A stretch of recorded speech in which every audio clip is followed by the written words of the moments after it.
Welcome to The Economy. How do you measure that? The show where we unpack how macroeconomic statisticians track and measure the flows, transactions, and stocks that shape our world. I'm your host, Jim Tebrake. Today's episode, Trade and Value Added. How do you measure that?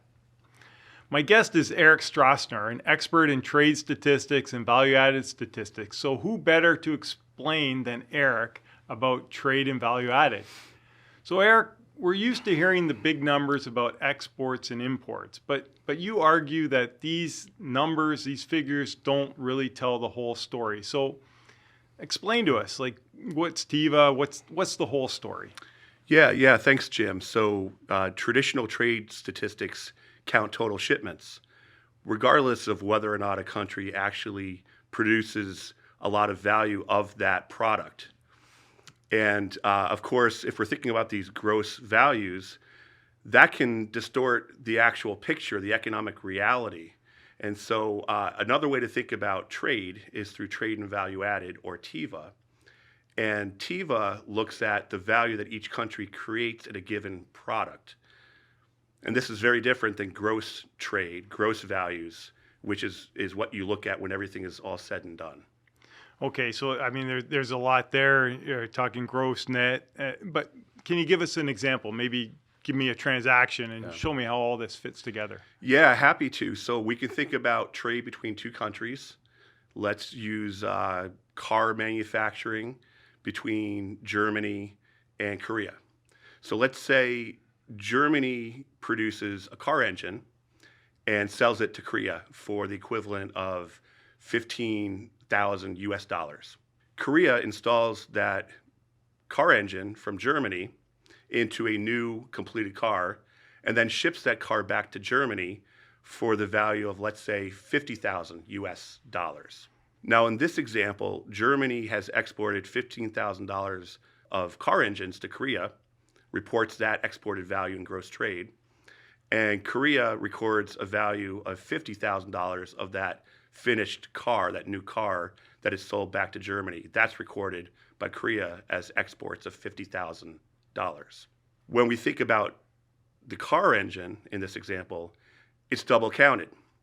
So now we can think about trade and value added, or TiVA.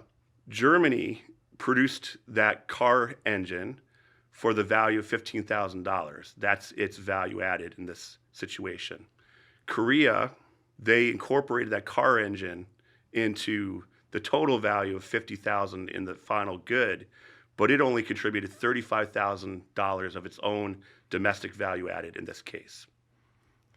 Okay, so yeah, TiVA kind of nets all that out, but That's right. But why does this matter? Like, why is this important? Right. So this is important for at least two, but certainly we could probably talk about many more reasons. One is, in this example, if we're thinking about just gross trade, we might think that Germany is running a massive trade deficit, when in reality we're looking at this from a TiVA perspective. The picture is much more nuanced. What TiVA also allows us to think about it and examine in fine detail is the extent to which a country and industries within that country are engaged in what we often call global value chains. We're able to look at the value of a given product that's created in each country before that product is, say, that final produced value that's exported to the end consumer. Okay, so you can see the value all along the chain. Who's contributing a value to that final product that's, say, sold to a consumer like you or I? So if I buy a $50,000 car, some of that value added could be produced in country A, but a lot of it could be produced in country B, C, and D, even though I bought it from country A. So I mean, it must be pretty complex putting these types of numbers together. Like, how do you figure all these chains out? Like, how do you do that? Yeah, so these trade and value add statistics, they're constructed as indicators off of global multi-country input-output tables. These are massive data sets. The underlying source data for this massive database, this multi-country input-output table, includes supply and use tables from each nation. These supply and use tables underpin GDP accounting, gross domestic product accounting, for any given country. These tables also include bilateral trade flows between countries. These bilateral trade flows are what link these supply chains together. And there's a variety of other data that might be leveraged to create these data sets, such as business statistics, industrial production data, and so forth. Okay. Once we have these data in place, this multi-country table, TiVA indicators like the domestic content in exports can be created, or the foreign value added in imports.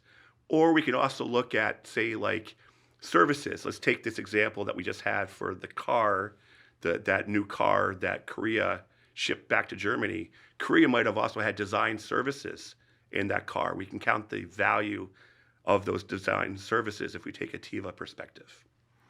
Okay, well, I mean, it sounds like you need a massive amount of data to make all these calculations. But I mean, once you have that, you can understand so much more about what's going on, who's producing what value into what product. So really, like, TiVA helps tell a clearer story. Is that kind of the main message you're telling us? Yeah, it does tell a cleaner story, a crisper story. It's a set of statistics that can shed light on who benefits from globalization, where value is created, where it's captured.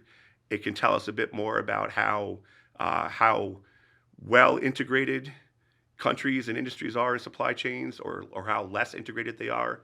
This is important for trade policy purposes as well as for tax policy purposes.